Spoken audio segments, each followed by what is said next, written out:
Good afternoon my dear students. मेरा नाम अंकित शर्मा है। मैं असिस्टेंट प्रोफेसर हूँ मैकेनिकल इंजीनियरिंग डिपार्टमेंट में, Meerut institute of engineering and technology. और हम जो आज यहाँ पे रिवीजन करने वाले हैं वो बेसिकली आपकी एडवांस मैन्युफैक्चरिंग प्रोसेस का जो सब्जेक्ट कोड है 1625501, और इसकी फर्स्ट यूनिट का रिवीजन आज हम इस लेक्चर में करेंगे। देखिए, ये जो रिवीजन सीरीज है ये बेसिकली आपके इस पर्पज से बनाई गई है कि आप लोगों का एग्जाम आने वाले हैं, और ये जो एग्जाम है इन एग्जाम की प्रिपरेशन आप काफी हद तक कर चुके होंगे। तो एंड मोमेंट पे जब आपको रिवीजन करना है कि आप देखना चाहते हैं कि सारे टॉपिक्स को आप एक सरसरी नजर में आप एक समझ जाएं, तो हम लोगों ने ये वीडियोस इस तरीके से प्रिपेयर किए हैं कि अगर आप ये 5 वीडियोस जो कि हम आप लोगों के लिए प्रिपेयर कर रहे हैं, तो अगर आप इन 5 वीडियोस को देख लेते हैं तो आप लोगों का काफी हद तक काफी सिलेबस जो है वो आपका रिवाइज हो जाएगा। तो चलिए देखते हैं बच्चों कि हमारे इस सिलेबस में हमारा जो पहली यूनिट है उस पहली यूनिट में क्या क्या पार्ट है। तो मैं आपको बता दूं कि पहली यूनिट में बेसिकली आपका कन्वेंशनल और अनकन्वेंशनल जो मशीनिंग है उस मशीनिंग के बीच में जो प्रॉपर डिफरेंस है हम उसके बारे में थोड़ी सी बातें करेंगे। इसके अलावा हम आपकी इलेक्ट्रिक डिस्चार्ज मशीनिंग के बारे में बात करेंगे, हम इलेक्ट्रोकेमिकल मशीनिंग के बारे में बात करेंगे, लेजर बीम मशीनिंग के बारे में बात करेंगे। तो कुछ इंपॉर्टेंट टॉपिक्स हैं जो हम यहाँ पे आप डिस्कस करने वाले हैं। तो आइए देखते हैं क्या हमारे टॉपिक्स हैं। हम यहाँ पे बहुत ज्यादा डिटेल में नहीं जाएंगे, हम यहाँ पे बहुत शॉर्ट में जितना कि आपके एग्जाम की दृष्टि से इंपॉर्टेंट होता है उतना ही हम यहाँ पे डिस्कस करेंगे, जिससे कि आप प्रॉपर तरीके से रिवाइज कर पाए। तो चलिए देखते हैं हम अपनी पहली स्लाइड को। तो बेटा जो पहला आपका टॉपिक है वो है आपका difference between conventional and unconventional machining. तो जब हम बात करेंगे कन्वेंशनल और अनकन्वेंशनल मशीनिंग की, तो कन्वेंशनल मशीनिंग जनरली आपकी हमेशा से यूज होती आई है, और अनकन्वेंशनल मशीनिंग आपकी ऐसी मशीनिंग है जो आपके साइंस के एडवांसमेंट होते हैं, साइंस में जो आपका चेंज हो रहा है उनको इनकॉर्पोरेट करके आपके नए मेथड्स जो बनाए जाते हैं। तो आइए हम इनके बारे में थोड़ा सा डिस्कशन कर लेते हैं, इनमें क्या डिफरेंसेस होते हैं उनके बारे में थोड़ा सा डिस्कशन कर लेते हैं। जो आपका कन्वेंशनल मशीनिंग है, कन्वेंशनल मशीनिंग में आपके टूल और वर्कपीस दोनों का डायरेक्ट कांटेक्ट होता है। जब डायरेक्ट कांटेक्ट होगा, यानी यहाँ पे अगर आप किसी मटेरियल से किसी मटेरियल ऑब्जेक्ट से कोई मटेरियल को रिमूव करना चाहते हैं तो आपका डायरेक्ट कांटेक्ट होना बहुत जरूरी है। तो वो डायरेक्ट कांटेक्ट आपका कन्वेंशनल मशीनिंग में होता है, लेकिन अनकन्वेंशनल मशीनिंग में ऐसा नहीं होता है। आपके टूल का मटेरियल के साथ डायरेक्ट कांटेक्ट नहीं होता है, वहां पे आपका लाइक इनडायरेक्ट कांटेक्ट के थ्रू आप मटेरियल को रिमूव करने की कोशिश करते हैं। दूसरी बात, जो कटिंग टूल होता है कन्वेंशनल मशीनिंग में, कटिंग टूल का आपके मटेरियल से हार्ड होना बहुत जरूरी है। अगर आपके कटिंग टूल में मटेरियल आपका हार्ड नहीं है, मतलब कटिंग टूल का मटेरियल आपका कटिंग करने जिस मटेरियल को आप कट करना चाहते हैं उसके मटेरियल से हार्ड नहीं है, तो आप अपने मटेरियल को कट नहीं कर पाएंगे। हार्डनेस का डिफरेंस होना बहुत ज्यादा जरूरी है, ठीक है। लेकिन आपका जो अनकन्वेंशनल मशीनिंग या फिर नॉन ट्रेडिशनल टाइप की जो मशीनिंग होती है, इस मशीनिंग में आपके टूल का हार्ड होना बिल्कुल भी जरूरी नहीं है। ऐसा भी हो सकता है कि आप एक सॉफ्ट मटेरियल का यूज करके हार्डर मटेरियल को कट कर पाए। ऐसा कैसे पॉसिबल हो सकता है वो हम देखेंगे।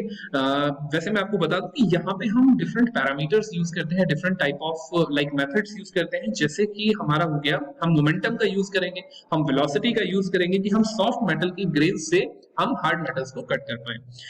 तीसरी चीज है कि हमारा जो ट्रेडिशनल टाइप की जो मशीनिंग होती है या फिर जो हमारी कन्वेंशनल टाइप की मशीनिंग होती है, इनके अंदर क्योंकि मेटल और टूल के बीच में डायरेक्ट कांटेक्ट होता है, तो डायरेक्ट कांटेक्ट होने की वजह से आपकी जो टूल लाइफ है वो काफी हद तक रिड्यूस हो जाती है। लेकिन अनकन्वेंशनल मशीनिंग में क्योंकि आपका डायरेक्ट कांटेक्ट नहीं होता है, तो इसी वजह से आपका क्या होता है, आपकी टूल लाइफ काफी हद तक अच्छी खासी टूल लाइफ रहती है। उसके बाद हम बात करेंगे बेटा मैक्रोस्कोपिक चिप फॉर्मेशन। यानी जब आप कन्वेंशनल मशीनिंग की बात करते हैं तो कन्वेंशनल मशीनिंग में आपकी चिप जो है वो काफी बड़ी बड़ी प्रोड्यूस होती है, लेकिन अनकन्वेंशनल मशीनिंग के अंदर आपकी जो चिप्स होती हैं वो बहुत छोटी छोटी प्रोड्यूस होती हैं, और जनरली वो पाउडर की फॉर्म में भी प्रोड्यूस हो सकती है। नेक्स्ट है कि मटेरियल रिमूवल जो होता है यहाँ पे आपके कटिंग फोर्स के द्वारा होता है, यहाँ पे आपको कटिंग फोर्स अप्लाई करना पड़ता है। लेकिन अनकन्वेंशनल मशीनिंग में आप कटिंग फोर्स अप्लाई नहीं करते, यहाँ पे आप एनर्जी अप्लाई करते हैं, आप इलेक्ट्रिक एनर्जी अप्लाई कर सकते हैं, आप थर्मल एनर्जी अप्लाई कर सकते हैं, ठीक है। ये सभी जो ट्रेडिशनल मशीनिंग है वो सभी मटेरियल के सूटेबल होती है। भाई किसी भी मटेरियल को आप कट करना चाहते हैं, आपके पास एक टूल है, आप उसे कट कर सकते हैं। लेकिन अनकन्वेंशनल मशीनिंग के केस में ऐसा नहीं है। अनकन्वेंशनल मशीनिंग के केस में आपको क्या करना पड़ेगा, आपको ये सेलेक्ट करना पड़ेगा। ये कुछ सिलेक्टेड मटेरियल्स के लिए ही पॉसिबल हो पाती है, हर मटेरियल के लिए पॉसिबल नहीं हो पाती। And the last point is कि आपका जो कन्वेंशनल मशीनिंग होती है, इस कन्वेंशनल मशीनिंग का यूज जो है आप प्रोटोटाइप पार्ट्स के लिए जनरली नहीं कर सकते हैं, लेकिन अनकन्वेंशनल मशीनिंग का जो यूज है आप प्रोटोटाइप पार्ट्स के लिए भी आप आसानी से कर सकते हैं।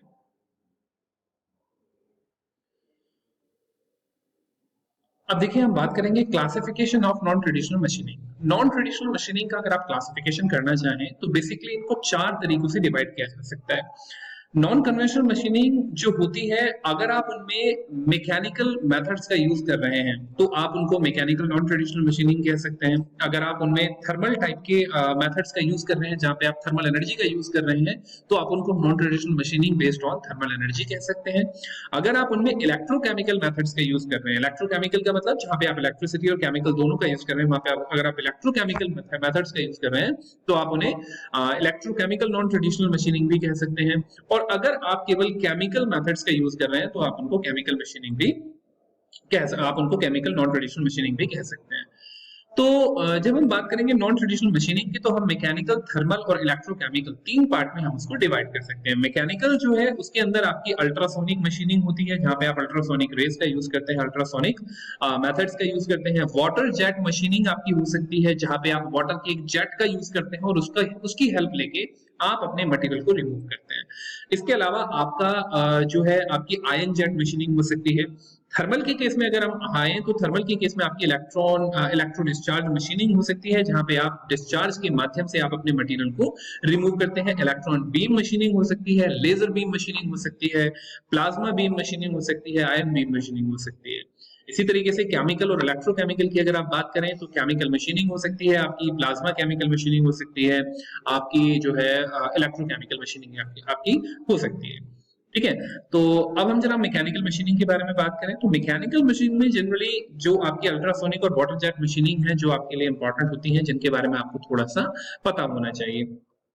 तो ये जो आपकी मैकेनिकल मशीनिंग होती है, इस मैकेनिकल मशीनिंग में आपके सॉलिड ग्रेन्स होते हैं, कुछ आपके सॉलिड एब्रेसिव पार्टिकल्स होते हैं।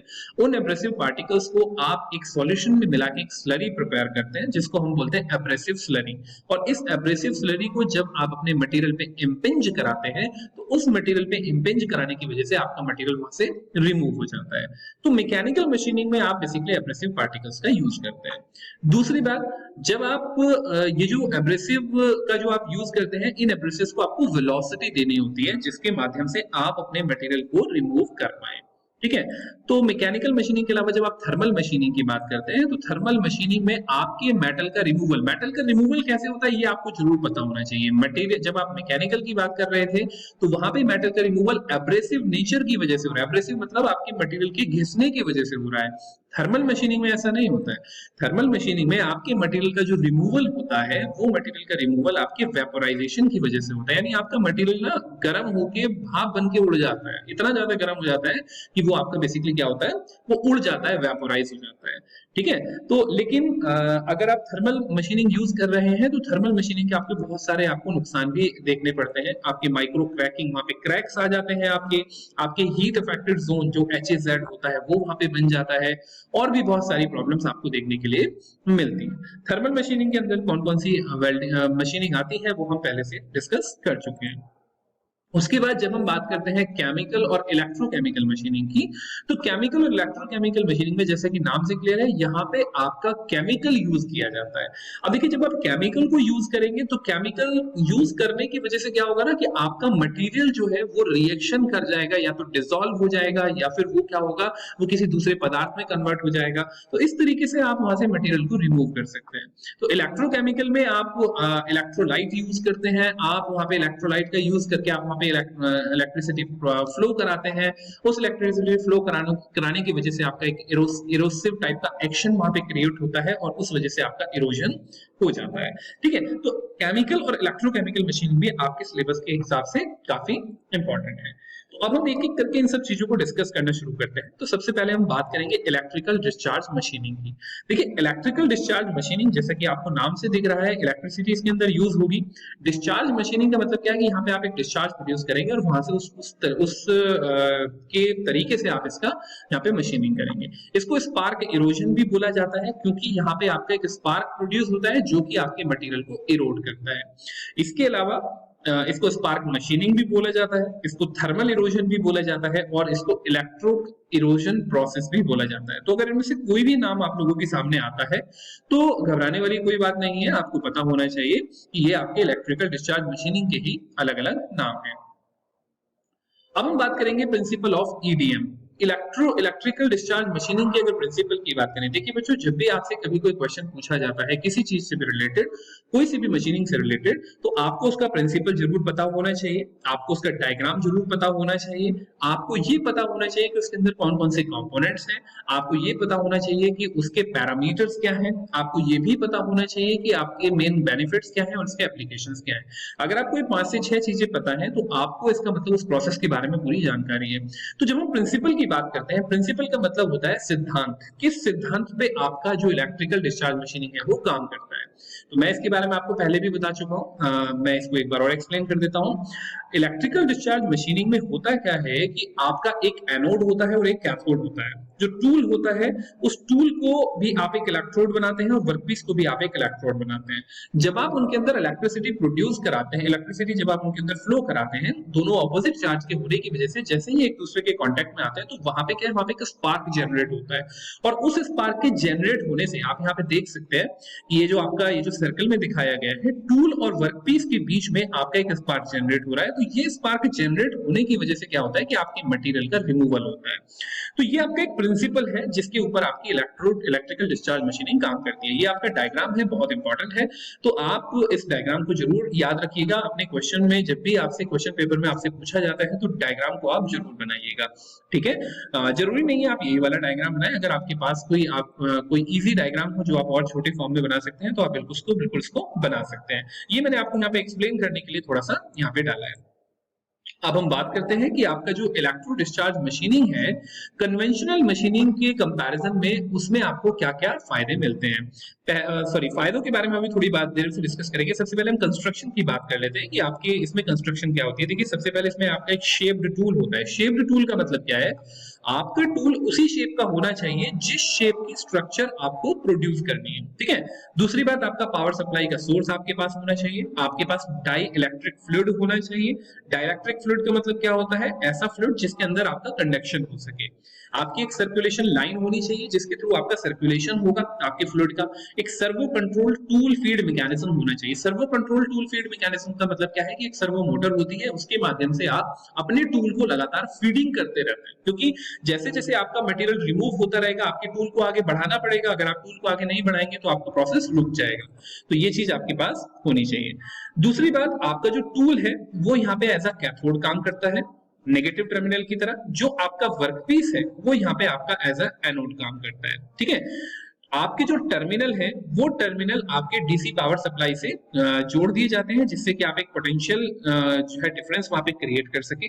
उस पोटेंशियल डिफरेंस को क्रिएट करने के बाद आपकी वहां पे करंट आसानी से फ्लो हो सकती है। और वर्क और टूल के बीच का जो डिस्टेंस होता है इसको आप स्पार्क गैप बोलते हैं, और ये हमेशा डाइलेक्ट्रिक फ्लूइड के द्वारा भरा रहता है, ठीक है। तो जो आपका स्पार्क जनरेट होगा वो डाइलेक्ट्रिक फ्लूइड के अंदर ही आपका डाइलेक्ट्रिक फ्लूइड के बीच में ही आपका जनरेट होगा। ये वर्किंग आपकी यहाँ पे थोड़ी सी डिटेल में दी गई है। अगर आप चाहें तो आप वीडियो को पॉज करके इसको पढ़ सकते हैं, बट मैं आपको बहुत शॉर्ट में आपको पूरी वर्किंग बताता हूँ। होता क्या है कि जब आप वोल्टेज को अप्लाई करते हैं तो वोल्टेज की अप्लाई करने की वजह से क्या होता है कि कंडक्टर्स में जो इलेक्ट्रॉन्स होते हैं वो इलेक्ट्रॉन्स में सॉरी जो कंडक्टर होता है उसमें पोलैरिटी आ जाती है। पोलैरिटी का मतलब एक तरफ पॉजिटिव चार्ज हो जाता है, एक तरफ नेगेटिव चार्ज हो जाता है। तो आपके इलेक्ट्रॉन्स नेगेटिव चार्ज से दूर भागते हैं और पॉजिटिव चार्ज की तरफ भागते हैं। तो जब आपके इलेक्ट्रॉन्स मूव करते हैं तो उन इलेक्ट्रॉन्स के मूवमेंट की वजह से आपका करंट फ्लो होना स्टार्ट हो जाता है। वो करंट जब फ्लो होता है तो जिस समय आपके जो इलेक्ट्रोड है, जो आपका एक वर्कपीस है और एक आपका टूल है, उन वर्कपीस और टूल के बीच में जब आपका करंट वहां पे फ्लो होता है तो वहां पे क्या होता है, उन दोनों के बीच में थोड़ा सा गैप है, तो उस गैप के बीच में एक आर्क जनरेट हो जाता है। उस आर्क के जनरेट होने से आपकी मटेरियल वहां पे रिमूव होता है, वहां पे टेम्परेचर बढ़ता है, मटेरियल रिमूव होता है, और मटेरियल रिमूव वही जो आपका प्रोसेस है, बेसिकली मटेरियल रिमूव करना ही आपका एकमात्र उद्देश्य है यहाँ पे। तो इस तरीके से आप वहां पे मटेरियल को रिमूव कर पाते हैं, ठीक है। अब हम इसके प्रोसेस पैरामीटर्स के बारे में थोड़ा सा डिस्कशन कर लेते हैं। प्रोसेस पैरामीटर्स क्या होता है कि आप जो इक्विपमेंट वहां पे यूज कर रहे हैं उस इक्विपमेंट का पैरामीटर क्या है। तो वोल्टेज जो है आपकी 40 से 300 वोल्ट के बीच में रहनी चाहिए। करंट जो है वो आपका 0.5 से 400 एम्पियर के बीच में रहना चाहिए। जो आपका स्पार्क का गैप है, यानी आपके जो वर्कपीस और आपके टूल के बीच में जो गैप है वो गैप आपका 0.0125 से 0.125 मिलीमीटर के बीच में रहना चाहिए। बस थोड़ा सा गैप हम देते हैं वहां पे। पल्स की जो ड्यूरेशन है वो आपकी 2 से 2000 माइक्रोसेकंड के बीच में हो सकती है, और आपका जो मटेरियल का रिमूवल रेट है वो 800 से लेके 5000 मिलीमीटर क्यूब तक आप वहां पे उसको रख सकते हैं। ठीक है, application of EDM, electrical discharge machining का जो आपका एप्लीकेशन है वो क्या है? इलेक्ट्रिकल डिस्चार्ज मशीनिंग का यूज आप ड्रिलिंग करने के लिए कर सकते हैं, अपने होल्स को अगर आप ड्रिल करना चाहते हैं, कॉम्प्लेक्स शेप की आप मशीनिंग करना चाहते हैं तो वो भी आप कर सकते हैं। इसके अलावा जो आपका इलेक्ट्रिकल डिस्चार्ज मशीनिंग का यूज किया जा सकता है वो आपके ऐसे पार्ट्स बनाने के लिए यूज किया जाता है जहां पे आपकी इरेगुलर शेप यूज होती है। ठीक है, और आपको प्रिसीजन भी बहुत अच्छा चाहिए होता है, जैसे कि एक्सट्रूजन डाइज हो गई, आपके कटिंग टूल की डाइज हो गई, या फिर आपके प्रेस टूल हो गए, तो वहां पे आप इलेक्ट्रिकल डिस्चार्ज मशीनिंग का यूज कर सकते हैं। नेक्स्ट जो प्रोसेस है वो है आपका वायर कट ईडीएम। यहाँ पे जो आप डिस्चार्ज मशीनिंग का जो कटिंग करते हैं, मतलब यहाँ पे जो आप बेसिकली मशीनिंग करते हैं वो मशीनिंग एक आप वायर के माध्यम से करते हैं, तो इसीलिए हम इसको बोलते हैं wire cut electro discharge machining. ये बेसिकली देखा जाए तो इलेक्ट्रिकल डिस्चार्ज मशीनिंग का ही आपका एक वेरिएंट होता है। ठीक है, लेकिन आप इसकी कटिंग जो है वायर के माध्यम से करते हैं। तो ये आपका इसका डायग्राम है, इस डायग्राम के थ्रू आप देख सकते हैं कि आपका यहाँ पे एक वायर है, वो वायर लगातार आपका रोलर जो आपके ये फीड मैकेनिज्म होता है इन पे आपका वो रोल करता रहता है, जिससे कि आप उसको यूज कर पाए। आपकी इसमें कंट्रोल यूनिट होती है, आपका इसमें एक डाइलेक्ट्रिक होता है, और उस डाइलेक्ट्रिक को बेसिकली आप एक नोजल के माध्यम से डाइलेक्ट्रिक फ्लूइड का एक आप जो है स्प्रे यहाँ पे करते रहते हैं। तो इसमें इसका मेन मैकेनिज्म क्या है वो आप यहाँ पे इस डायग्राम के थ्रू देख सकते हैं। अगर हम इसके कंस्ट्रक्शन के बारे में थोड़ी सी बात करें तो आपका बेसिकली देखा जाए तो ये जो प्रिंसिपल यूज करता है वो इलेक्ट्रोथर्मल मैकेनिज्म यूज करता है। इलेक्ट्रोथर्मल मैकेनिज्म का मतलब क्या है कि यहाँ पे इलेक्ट्रिसिटी भी यूज होती है, यहाँ पे आप थर्मल एनर्जी का भी यूज करते हैं, और उस एनर्जी के माध्यम से आप इसकी कटिंग करते हैं। तो ईडीएम जो होती है इसके अंदर, यानी इस वायर कटिंग ईडीएम के अंदर आपका एक एनसी यूनिट यानी न्यूमेरिकली कंट्रोल्ड यूनिट होती है, जो कि आपके वर्क के मूवमेंट को कंट्रोल करती है, वायर की फीड को कंट्रोल करती है, आपकी constant tension, power supply, dielectric fluid की सप्लाई कैसे होती है, उन सबको ये जो है मॉनिटर करते हैं। आपका जो वायर होता है वो आपका 0.02 से लेके 0.3 मिलीमीटर डायमीटर तक का हो सकता है। जो आपका टूल है वो आपका कैथोड की तरह यूज किया जाता है, जो आपका वर्कपीस है वो आपका एनोड की तरह यूज किया जाता है। जो डाइलेक्ट्रिक है वो डाइलेक्ट्रिक होता क्या है, यहाँ पे आप ये भी सोच सकते हैं कि डाइलेक्ट्रिक फ्लूइड हम क्या ले रहे हैं। तो डाइलेक्ट्रिक जो है वो बेसिकली आपका वाटर है, डी आयनाइज्ड वाटर, यानी वाटर को जब आप आयनाइज कर देते हैं तो वो आपका बेसिकली डी आयनाइज्ड वाटर होता है। Applied as a localized steam rather than the, ये सब आप पढ़ सकते हैं आसानी से। वायर फॉर ईडीएम, जो ईडीएम का जो वायर हम बनाते हैं वो बेसिकली आपका ब्रास का भी हो सकता है, वो आपका कॉपर का भी हो सकता है, टंगस्टन का, जिंक का, या फिर ब्रास कोटेड वायर वो आपका हो सकता है। लेकिन इस वायर के अंदर सबसे इंपॉर्टेंट बात है कि इसकी तन्यता, अर्थात इसका जो टेंसाइल स्ट्रेंथ है वो आपकी काफी अच्छी होनी चाहिए। साथ में आपकी इलेक्ट्रिकल कंडक्टिविटी यानी सुचालकता जो आपके मटेरियल की है वो भी आपकी काफी अच्छी होनी चाहिए। वर्किंग क्या होती है कि जब आप ऑपरेशन करते हैं तो आप एक स्पेसिफाइड पास के एक पाथ आप बना देते हैं कि उसी पाथ के थ्रू जो है वो आपका वायर मूव करेगा, उसके अलावा कहीं से मूव नहीं करेगा और अपने मटेरियल को रिमूव करेगा। ईडीएम प्रोसेस जो होता है इसमें जो मटेरियल को रिमूव किया जाता है ना, वो बेसिकली ये समझ लीजिए कि जैसे ईडीएम के बीच में एक जगह पे चार्ज आपका प्रोड्यूस होता है, ये मान के चलिए कि यहाँ पे आपके बार बार बहुत छोटे छोटे छोटे छोटे चार्ज आपके प्रोड्यूस हो रहे हैं और वो आपके अलग अलग पॉइंट पे उनको कट कर रहे हैं। तो इस तरीके से आपका वायर जो है वो लगातार कट करता हुआ चला जाता है। दूसरी बात, जो आपके यहाँ पे टेम्परेचर है वो काफी हाई टेम्परेचर तक आपका पहुंच जाता है और आपका सरफेस जो है वो मेल्ट हो जाता है और आपके मटेरियल को रिमूव कर दिया जाता है। जो सरफेस आपका मटेरियल रिमूव हो गया, जो मटेरियल आपका रिमूव हो जाता है, उसको आप फ्लशिंग के माध्यम से, फ्लश करने का मतलब क्या है कि आप उसको बहा देते हैं, फ्लश करना मतलब बहा देते हैं, आप उसको जो आपका फ्लूइड होता है, डाइलेक्ट्रिक फ्लूइड होता है, उस डाइलेक्ट्रिक फ्लूइड के फ्लो से आप अपने एक्स्ट्रा मटेरियल को वहां से फ्लो करा देते हैं। एडवांटेजेस क्या होते हैं कि आपके वायर कट ईडीएम से मिलने वाला जो सरफेस होता है वो बहुत ज्यादा आपका स्मूथ होता है। दूसरी बात, आपका जो इलेक्ट्रोड होता है वो इलेक्ट्रोड को प्रोडक्ट की शेप की तरह बनाने के लिए आपको कोई रिक्वायरमेंट नहीं है। इसके अलावा आपका जो इलेक्ट्रोड का वियर होता है वो भी यहाँ पे बहुत नेग्लिजिबल होता है। दूसरी बात कि आपका जो प्रोडक्ट का जो प्रोडक्शन रेट है, प्रोडक्ट का जो प्रोडक्शन रेट है, जो भी आपकी कटिंग करने का रेट है, आपकी मशीनिंग करने का रेट है, वो भी आपका काफी ज्यादा होता है। यहाँ पे एप्लीकेशन क्या है इनके, एरोस्पेस इंडस्ट्री में, इलेक्ट्रिकल इंडस्ट्री में आप इसका बहुत ज्यादा यूज आसानी से देख सकते हैं वायर कट ईडीएम का। Machining of sheet metal die, sheet metal की जो डाई है, एक्सट्रूजन की डाई जो है या प्रोटोटाइप पार्ट अगर आपको बनाने हैं तो वो भी आप वायर कट ईडीएम के थ्रू बना सकते हैं। सिलेंड्रिकल ऑब्जेक्ट जो अगर आपको बनाने होते हैं तो वो सिलेंड्रिकल ऑब्जेक्ट्स का आपको बहुत अच्छा प्रिसीजन यहाँ पे आपको देखने के लिए मिलता है। उसके बाद आपकी इंपॉर्टेंट है एक और मेथड जो कि है आपका लेजर बीम मशीनिंग। जैसे कि आपको यहाँ नाम से ही पता लग रहा है, यहाँ पे हम लेजर बीम का यूज करते हैं। तो यहाँ पे हमें लेजर बीम के माध्यम से हम उस मटेरियल को या मटेरियल को हम वेपोराइज कर देते हैं, इतना ज्यादा गर्म कर देते हैं कि मटेरियल वेपोराइज हो जाए और इस तरीके से मेटल का आपका रिमूवल हो जाता है। ये आपका इसका एक ब्लॉक डायग्राम है। इस ब्लॉक डायग्राम के थ्रू आप देख सकते हैं कि आपकी जो है सबसे पहले रूबी क्रिस्टल से आपकी लेजर्स को प्रोड्यूस किया जाता है। उन लेजर को, जो लेजर बीम होती है, उस लेजर बीम को आपके फोकस करके मटेरियल की उस जगह पे डाला जाता है जहां पे आप मटेरियल को कट करना चाहते हैं। तो इसमें आप ये पूरा आपका डायग्राम इसमें दे रखा है, तो आप इस डायग्राम को अच्छे से स्टडी कीजिएगा और उस डायग्राम को आप अगर आप सिंपल फॉर्म में बना सकते हैं तो आप इसमें इसको बना भी लीजिएगा। कंस्ट्रक्शन की अगर मैं बात करूं तो आपका यहाँ पे सबसे पहले एक रूबी ट्यूब होती है। रूबी ट्यूब का मतलब क्या है, क्रिस्टल की ट्यूब बनाई जाती है जिससे कि आप लेजर को प्रोड्यूस करते हैं। रूबी और कुछ नहीं होता, बेसिकली एल्यूमिनियम ऑक्साइड ही होता है जिसके अंदर आपका 0.05% आपका क्रोमियम भी डिस्पर्स्ड होता है। यहाँ पे आप रिफ्लेक्टिव मिरर्स भी यूज करते हैं। रिफ्लेक्शन के थ्रू आप जिस डायरेक्शन में अपनी लेजर बीम्स को मोड़ना चाहते हैं तो आप रिफ्लेक्शन के माध्यम से आप उसको मोड़ सकते हैं। ठीक है, तो रूबी जो एल्यूमिनियम ऑक्साइड है, उस एल्यूमिनियम ऑक्साइड के अलावा कुछ नहीं होता है। यहाँ पे आप रिफ्लेक्टिव मिरर्स भी यूज करते हैं जिससे कि आप अपनी लेजर बीम को जहां पे मोड़ना चाहते हैं वहां पे आप मोड़ सकते हैं। और इसके अलावा इसकी वर्किंग कैसे होती है, वर्किंग आप इसमें देख लीजिएगा। ये आपको डिटेल में दी गई है, आपके पढ़ने के लिए है, लेकिन मैं आपको बता देता हूँ कि यहाँ पे आप एक फ्लोरोसेंट लाइट अपने रूबी क्रिस्टल पे डालते हैं और रूबी क्रिस्टल पे डालने की वजह से वहां से क्या होता है कि आपका लाइट का एक बीम निकल के आती है, एक लेजर की बीम निकल के आती है और वही लेजर की बीम बेसिकली हम यहाँ पे यूज करते हैं। तो कैसे वो बनती है लेजर बीम, वो आप यहाँ पे आसानी से देख सकते हैं। लेजर बीम मशीनिंग का जो प्रोसेस पैरामीटर्स होते हैं, वो प्रोसेस पैरामीटर्स में सबसे पहला जो प्रोसेस पैरामीटर है वो है वोल्टेज। 4500 की वोल्टेज जो है आप यहाँ पे आपको यहाँ पे रखना पड़ता है। दूसरी बात, पल्स की जो ड्यूरेशन है वो 100 माइक्रोसेकंड तक की आप रख सकते हैं। मटेरियल का रिमूवल रेट जो है वो 0.1 मिलीमीटर क्यूब पर मिनट का आप मटेरियल रिमूवल रेट यहाँ पे रखते हैं। सरफेस फिनिश जो होती है वो आपकी 0.5 से लेके 1.2 माइक्रोमीटर तक आपकी हो सकती है। इसके अलावा इसका एप्लीकेशन कहाँ कहाँ पे है, आप लेजर ड्रिलिंग में इसको यूज कर सकते हैं, लेजर मेटल कटिंग में आप इसका यूज कर सकते हैं और लेजर वेल्डिंग में भी आप इसका यूज कर सकते हैं। एडवांटेजेस क्या है, आपको स्मॉल, कॉम्प्लेक्स या माइक्रो साइज के होल जब भी बनाने होते हैं तो आप लेजर बीम का यूज करते हैं। आपको कोई डायरेक्ट कांटेक्ट नहीं देना पड़ता है ना। दूसरी बात, आपका यहाँ पे एक्यूरेसी भी बहुत अच्छी खासी होती है।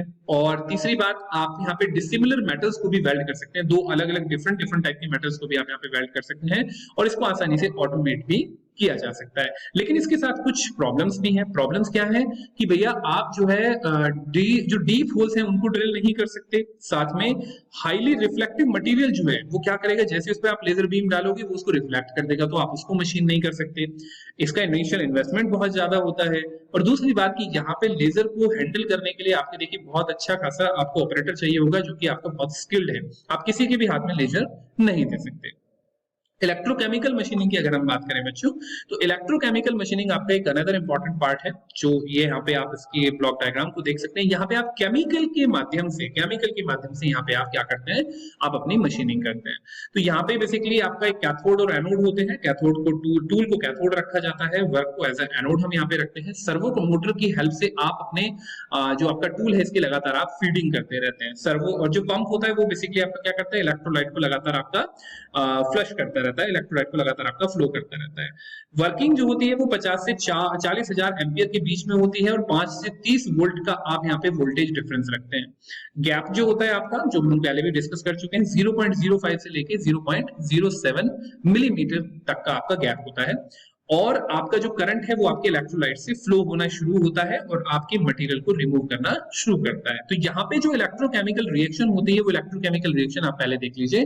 जो इलेक्ट्रोलाइट को आप यूज कर रहे हैं NaCl, सबसे पहले वो NaCl आपके आयंस में टूटता है, वाटर आपके आयंस में टूट जाता है और फिर आपके ये जो पॉजिटिव और नेगेटिव आयंस हैं आपस में कॉन्टेक्ट करके आपके एक फाइनल रिएक्शन देते हैं, that is 2NaOH plus FeCl2 equal to 2NaCl plus FeOH का होल ट्वाइस। तो ये आपकी परफेक्ट कॉम्बिनेशन आपकी रिएक्शन होती है।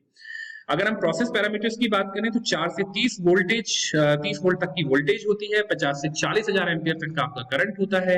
मटेरियल रिमूवल रेट आपका अराउंड 1600 मिलीमीटर क्यूब पर मिनट होता है। सरफेस फिनिश जो होती है वो 0.1 से लेके 2.5 माइक्रोमीटर तक होती है और गैप हम पहले ही डिस्कस कर चुके हैं। प्रॉपर्टी क्या होती है इलेक्ट्रोलाइट की? इलेक्ट्रोलाइट की प्रॉपर्टीज होनी चाहिए आपकी, कुछ इलेक्ट्रोलाइट के अंदर अगर वो प्रॉपर्टी नहीं है तो इलेक्ट्रोलाइट आपका प्रॉपर तरीके से वर्क नहीं कर पाएगा। जैसे हाई थर्मल और इलेक्ट्रिकल कंडक्टिविटी होनी चाहिए, लो विस्कोसिटी होनी चाहिए, चीपर भी होना चाहिए, वो ऐसा नहीं है कि बहुत महंगा हो। दूसरी बात, जो आपका इलेक्ट्रोलाइट है वो बेसिकली आपका नॉन कोरोसिव और नॉन टॉक्सिक होना चाहिए। नॉन कोरोसिव और नॉन टॉक्सिक होने का मतलब क्या है कि मटेरियल के अंदर कोरोसिवनेस यानी आपका जो है जो जंग लगाने वाली प्रॉपर्टी है वो नहीं होनी चाहिए, और वो जहरीला भी नहीं होना चाहिए। दूसरी बात, आपका जो इलेक्ट्रोलाइट है वो केमिकली स्टेबल होना चाहिए। केमिकली स्टेबल का मतलब ऐसा नहीं है कि आपने कुछ उसको थोड़ा सा हीट किया या उसके अंदर कोई भी केमिकल आपका ऐड हुआ और आपका वो डिस्टेबलाइज हो जाए या फिर वो बेसिकली आपका अपघटित हो जाए, तो ऐसा नहीं होना चाहिए। हर प्रोसेस टेम्परेचर पे, जिस भी टेम्परेचर पे आप अपने प्रोसेस को अप्लाई कर रहे हैं, तो आपका जो प्रोसेस है, जो इलेक्ट्रोलाइट है वो पूरी तरीके से केमिकली स्टेबल होना चाहिए।